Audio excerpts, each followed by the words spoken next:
Le pensionnat du Bois Noir. On racontait que le pensionnat du Bois Noir avait fermé brutalement en 1972, après la disparition inexpliquée de plusieurs élèves.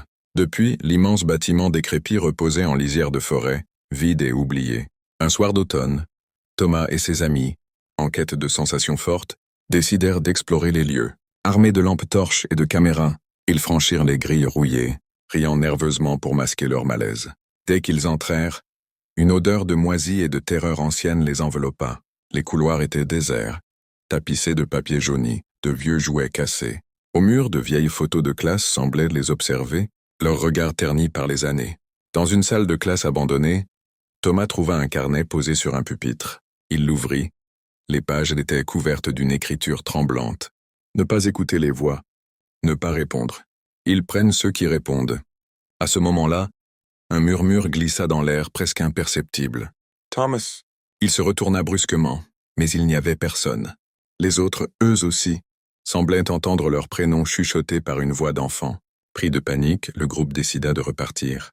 Mais en cherchant la sortie, ils réalisèrent que les couloirs semblaient avoir changé.